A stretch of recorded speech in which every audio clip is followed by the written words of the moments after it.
Well, hello, my fabulous friends. I hope you're doing well. Well, we have just entered Sagittarius season, November 21st. And all the members, I put a little booklet of what we can do in Sagittarius season. This is the sun is getting to the darkest point. And we also are ending the year, so it's a great time to reflect on what we've learned in the past year, what we're grateful for. That's why Thanksgiving is during this time, and how we can move forward, and how we can prepare for the winter, the stillness that is winter that is coming. Of course, this is all Northern Hemisphere. And the reason I use Northern Hemisphere is that's where all of this was developed, was in the Northern Hemisphere, for the Northern Hemisphere, which begs me to wonder, did they not know of the Southern Hemisphere back when all of this was being developed? Anyhow, what I've done is, for our teaching tarot, they got a bigger booklet that actually has spreads in them. And one of the spreads is, well, there's 5 spreads, I believe. One of the spreads is how do the positive aspects of Sagittarius affect me? And then you draw a card for each one. And now I'm going to show you how the negative aspects, every sign has positive and negative. The negative aspects of Sagittarius, how do they affect you? And you only draw one card, or you can draw 2 or 3. It's up to you. But more than that, I think it would be quite the cumbersome layout. So we're going to go through how and how will the negative aspects of Sagittarius affect King Charles. All right. So the first card is the blunt arrow's impact. In what ways might... Okay, so the way I've done this, I'm reading it out as I put it in the booklet. In what ways might my directness or unfiltered speech inadvertently inflict hurt or create misunderstanding? How can I temper this impulse with judicious tact and divine wisdom? All right, so that's one thing that if you want to know the truth, ask a Sagittarius. I'm not kidding you. They love the truth, and sometimes it's not filtered. So how does this impact King Charles? Oh, it creates arguments. It creates stress. It creates arguments. All right, the restless spirit's trap. What sacred commitments or earnest responsibilities do I tend to avoid due to deep-seated fear of being constrained? What is true cosmic cost of such avoidance? The restless spirits, this is true. That's why the card for Sagittarius is what I call my Chad card, the Knight of Wands. Wham bam, thank you, ma'am. And then they're really good at avoiding. I'm not saying all Sagittarius are like that. They are known as the Bachelor of the Zodiac. The restless spirit's trap.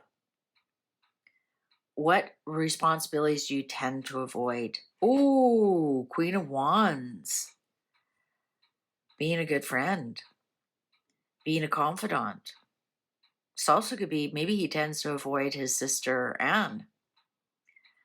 Because he knows she's normally right. I'm going to say being a good friend. And this possibly just even could be because perhaps he doesn't know who to trust. Not everybody knows how to be a friend, you know. I'm going to say he also avoids his sister.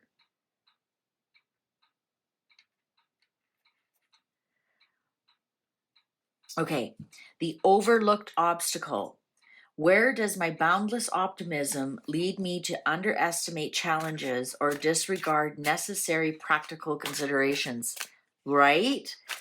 thereby impeding thorough preparation and foresight. His boundless optimism, which is, that's what I said, like they're so optimistic that sometimes they do neglect the truth. And I think this is where Charles is blindsided with Harry. But let's see what the cards have to say. Where does this boundless optimism that everything's going to work out? Oh, the Hanged Man. He just really cannot read the room. Honestly, he can't. He needs to look at people and things and at a different point of view. Interesting that this came up for the overlooked obstacle, is seeing people from a different point of view, seeing people for who they are, not who you wish them to be. Very interesting that he is blinded to, he has boundless optimism that everything's going to be okay because he's the king and because he said so. All right. The reckless detour. In what circumstances do I act impulsively or embark upon unnecessary perils, potentially creating instability and undesirable consequences for myself or those around me? Oh my God, the king. So he's just like, I'm king. I can do whatever I want. In what circumstances do I act impulsively or embark upon unnecessary perils? Emperor, the king. Wow. So maybe because the people, when his mother was the queen, I'm the queen. Everyone, oh yeah, right. And fell into line. And so he feels, I'm the king. You should just fall into line. The unfinished journey. What sacred projects, paths of learning, or precious relationships have I left incomplete, driven by my ceaseless quest for the next grand revelation? How can I cultivate steadfast perseverances and mindful completion? He does have a lot of open wounds, this one. Wow, King of Swords. Can you believe it? Be true to your word. Speak very little. Ask William. Maybe this has everything to do with how he treats William. How can I cultivate steadfast perseverance and mindful completion? Be true to your word. For some reason, I can't see him not doing that. But on the other hand, is like, well, I'm king. I can do whatever I want. I'm king. I'm the king. Be more precise. Be more precise. Maybe not be so emotional. This also could be, what I just got is, listen to your surgeon. Maybe he's choosing to ignore what's going on. Perhaps surgery was an option and he decided not to, because that's definitely a surgeon. How can I cultivate steadfast perseverance and mindless completion? Be true to your word, speak your word. This is also never complain, never explain, right? Wow. Okay, let's do William. Let's do William. Because this will be interesting, because William is a Sagittarius rising. So this will be really interesting. William and Harry are both Sagittarius rising.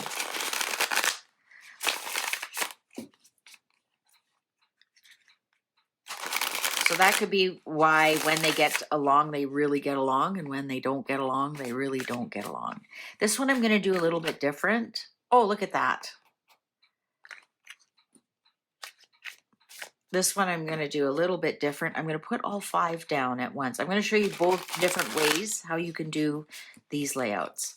So for William, what are the shadow aspects of Sagittarius that he needs to become aware of and address? Because that's how we grow and change and live a more easy life, actually.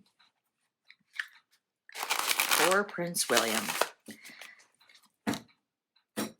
So let's put out 5 cards. I'll put them like one.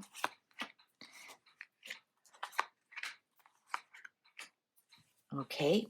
And this one, this reading has no underlying. Okay. The blunt arrow's impact. In what ways might my directness or unfiltered speech inadvertently inflict hurt or create misunderstanding? Oh my Lord. The Tower in reverse. Wow, I would have never thought that William was like that, but perhaps he is. Maybe he does hashtag FO Harry. I don't know. So it sounds like he is kind of blunt. And he does create. Yeah, I almost wonder if it feels like it's blunt because it's posh. I find a lot of people who, I don't know why, they have like this posh derangement syndrome.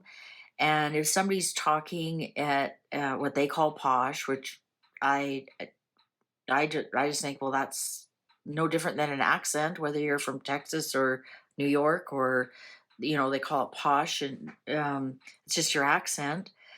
I wonder sometimes if when he talks, it sounds like it's blunt because he's a man of little words. It wouldn't be like, "Oh, can you please go get me the coffee? It's over there by the counter beside the sugar bowl."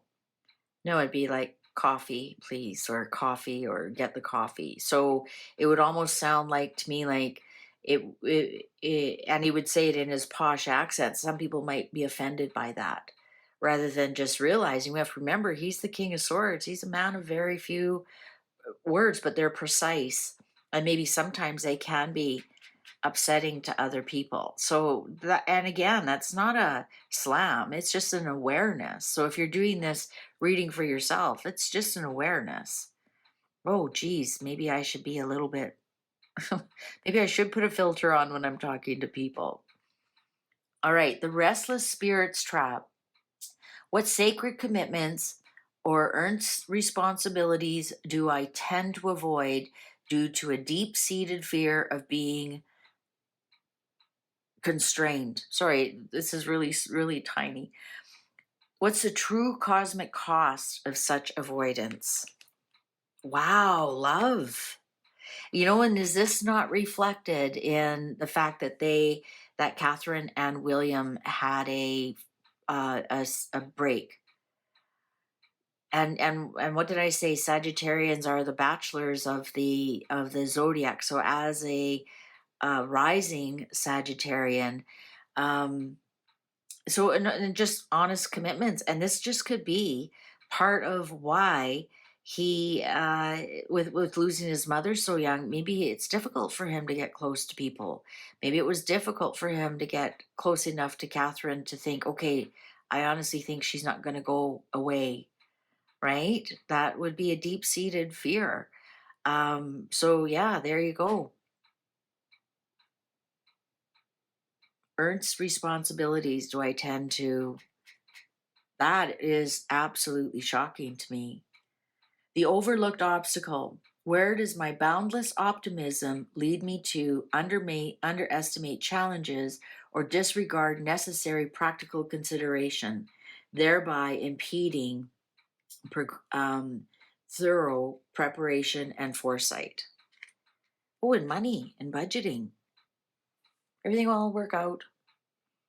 Also, he may be a little bit naive in keeping secrets and keeping things to himself. That um, that just because he keeps them to himself doesn't mean it's not going to get out. Uh,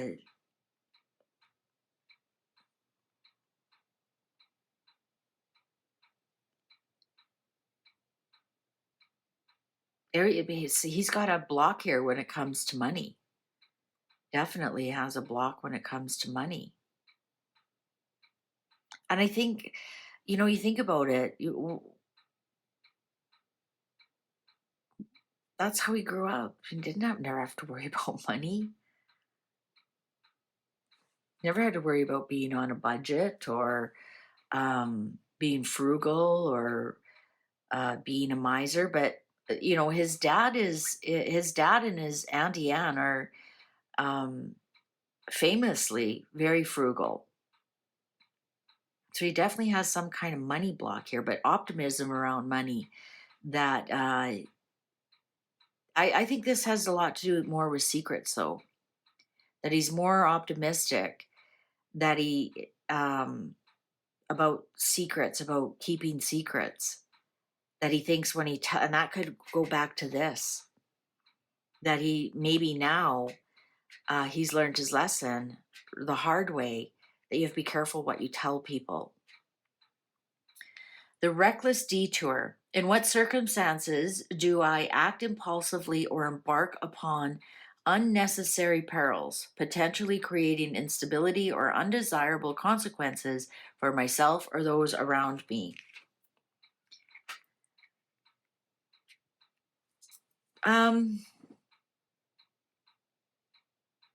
This is interesting. I'm gonna say not telling the truth. There's a lot going on here with him. I think he's twice burnt, once shy. I think this might have a lot to do with how Harry has treated him and how Meghan released some of their secrets about how he's been lied about having an affair with Rose, and it all comes out. No, I was drunk and I made it up. And the guy, like, I've read the cards, they were lifelong friends. They've been friends since young, but nothing romantic whatsoever. It was all a big lie. So maybe now there's something in him, and I'm gonna be I'm trying to be kind here. I actually know some Cancerians. I have so many water people in my life, and I'm a fire, so I get them all steamed up, and they put me out. um, they tell a white lie, and they think it's so it doesn't hurt you, right? Like if you go shopping with your friend who's a Cancerian and you say, "What do you think? How's this blouse?" "Oh, honey, it looks really nice," even if it doesn't, because they seriously don't want to hurt your feelings. They're all about the feelings, right? Or if they're mad at you, it takes a lot for a Cancerian to tell you that they're mad at you. They'd rather go into their shell. So there is something here um, about him not being completely truthful. And this might just be little white lies that he tells people to his detriment, right? To his detriment. Um, because we see it right here in the tower. And it almost is if he does that to chase people away. I think he's very, very inward. And because he's learned the hard way. Okay, the unfinished journey. What sacred projects, paths of learning, or previous relationships have I left incomplete, driven by a senseless quest for the next grand revelation? How can I cultivate steadfast perseverance and mindful completion? Oh, don't stress about things. Don't get anxious about things. There might be a bit of anxiety here, and once the anxiety starts to show up, he checks out. So what he needs to do is get over the anxiety, um, or quit awfulizing things, if he wants to bring things to successful completion. I could see that. I could see that with all the trauma and whatnot he's been through. He can maybe see things starting to develop, so he purposely blows it up because he doesn't want to feel that anxiety of, when his mother passed away. And now what? What's my future going to look like? And who do I trust? this page of pentacles here in reverse goes back to the story that Harry told. I don't know if it's true or not, that Harry wasn't allowed to acknowledge him in school, and this is like this the student, right? So I wonder if that goes back to that, and that was just all part of him being very blunt,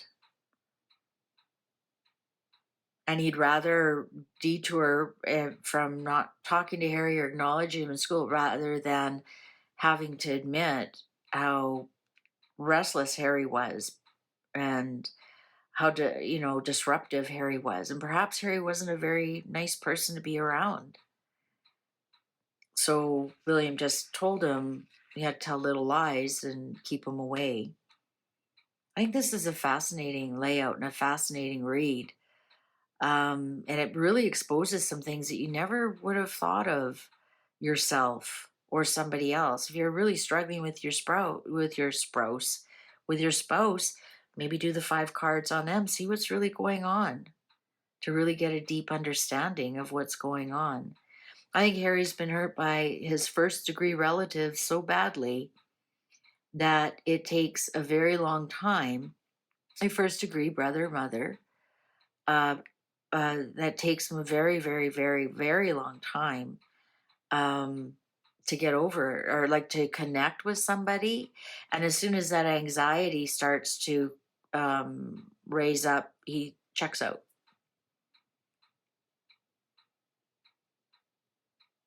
And I think that that's almost tells me why he took a break from Catherine. I think it's because his anxiety started. What if I love you so much as I love my mother, and you leave me? I can't live through that again. But somehow he got over it. All right. Thank you very much for watching. Are you going to try this? I'll put the questions down in the description below so you can try this for yourself. If you want all of the layouts that I have created, then you have to be a teaching tarot, the magician level on the membership. All right. Thank you very much for watching. Please take good care. See you online. Bye for now.